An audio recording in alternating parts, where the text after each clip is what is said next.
Anonymous message. The plain and simple truth. Greetings, sisters and brothers.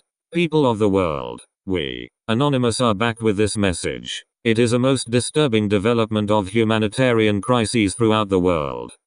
Anonymous activists and hackers are working around the clock these days in order to try to adjust the situation. But this time we need your help. People from all over the world, please try to open your eyes. Please try to understand what is about to happen. People are talking a lot about inequality these days. About the fact that the richest 1% have so much more than everybody else. But most of the focus seems to be on the United States. And it strikes me that the same story needs to be told about global inequality too. So I did some research, and this is what I found from reliable sources like the UN. It turns out that while the US is totally out of whack, things are actually way worse for the planet as a whole. Let's start with this graph. A perfectly even distribution of wealth among all living people, with everyone divided into 5 equal groups. Now, let's show how much each group actually has. Shocking, right? 80% of the world's people barely have any wealth. It's hard to even see them on the chart. Meanwhile, the richest 2%, they have more wealth than half of the rest of the world. Let's look at this chart another way. Let's take the whole world's population, all 7 billion of us, and reduce it to just a representative 100 individuals. Here they are, poorest people on the left, richest people on the right. Now let's show how the world's total wealth, roughly $223 trillion, is distributed. The vast majority have practically nothing. Nothing with which to educate their children, nothing with which to pay for basic medicines. While the richest 1%, they've accumulated 43% of our world's wealth. The bottom 80%, meanwhile, that's 8 out of every 10 people, have just 6% between them. But even this doesn't really show how extreme things have become. The richest 300 people on Earth have the same wealth as the poorest 3 billion. So the number of people it takes to fill a mid-sized commercial aircraft have more wealth than the populations of India, China, the US, and Brazil combined. We can also see this difference geographically, with a huge and growing gap between a few rich places versus the majority of the world. For most of history, things were much more equal. 200 years ago, rich countries were only 3 times richer than poor countries. By the end of colonialism in the 1960s, they were 35 times richer. Today, they're about 80 times richer. Rich countries try to compensate for this by giving aid to poor countries, about $130 billion each year. That's a lot of money. So then why does the wealth gap keep getting bigger? One reason I found is that large corporations are taking more than $900 billion out of poor countries each year through a form of tax avoidance called trade mispricing. On top of this, each year poor countries are paying about $600 billion in debt service to rich countries on loans that have already been paid off many times over. And then there's the money that poor countries lose from trade rules imposed by rich countries to get access to more resources and cheaper labor. Economists from the University of Massachusetts calculate that this costs poor countries about $500 billion a year. Altogether, that's more than $2 trillion that flows from some of the poorest parts of the world to the richest. Every year. Rich governments like to say they're helping poor countries develop. But who's developing who here? This makes me think that there's something wrong with the basic rules of the global economy.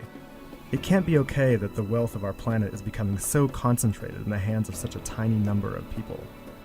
The only reasonable response, it seems to me, and our only hope, is to change the rules.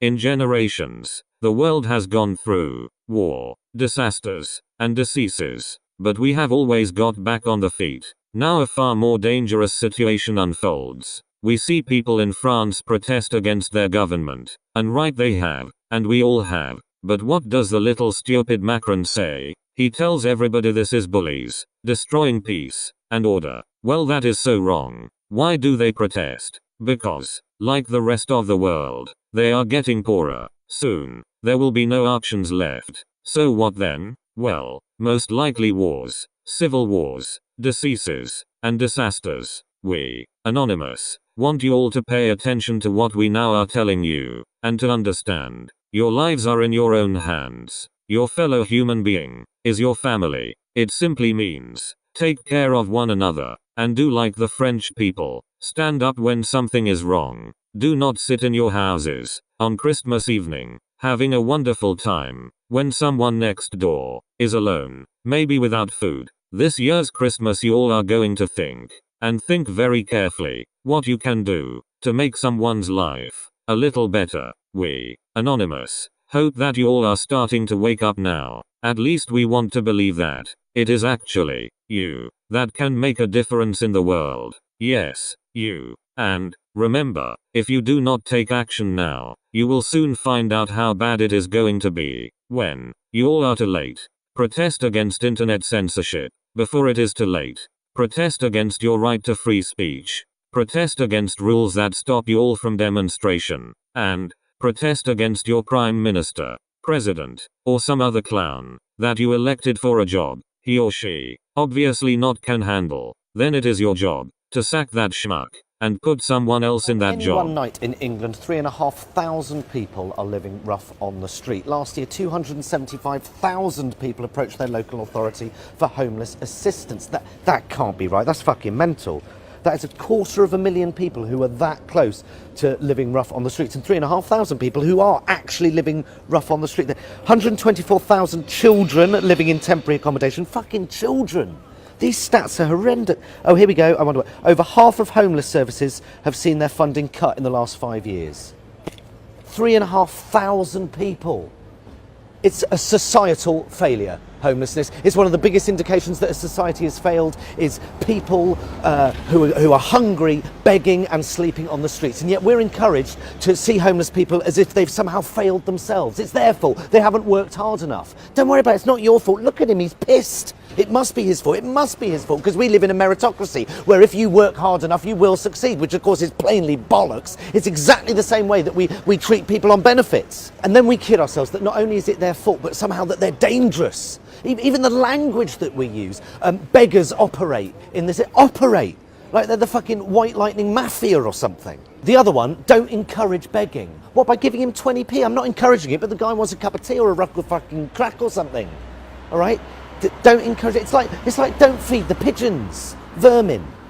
Yeah, they're an embarrassment. I don't know. Maybe it is encouraging it. Maybe there is a better way to help. Fuck this. Just wait there 2 secs. And yes, some of them stink of piss. Do you know why they stink of piss? Because he pissed himself last Tuesday and a hot shower and a change of clothes has yet to present itself. Okay. Yeah, but I walk past him every day. He is literally and proverbially a bad smell. That madman's shouting at the pigeons again. Let's just take a look at that sentence, shall we? A grown man who is addicted to alcohol, who is mentally ill without a roof over his head, is shouting at the pigeons again. And yet I walk past him. Yet I live in a society where everyone walks past him. I live in a society where the government does nothing about it apart from cut funding. Why is a policeman or an ambulance not stopping and taking him somewhere safe and warm? A society doesn't work if one person is living rough on the street. It's morally bankrupt if this is normal and on the increase and getting worse. And if it's getting worse, it's more visible. And if it's more visible, I have to do more to try and ignore it to be able to get on with my day, which means I become part of the problem. Every day I walk past people who are cold and hungry and ill and homeless, and I don't stop and give them everything I have. Shame on me. Sleeping rough has doubled since 2010. Doubled!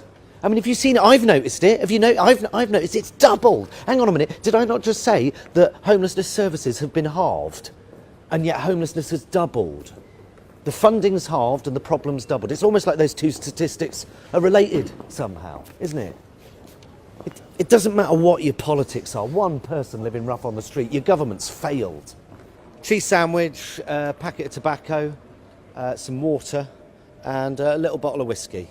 We are anonymous. We care about you all. We do not forgive, and we do not forget. To all governments around the world, expect us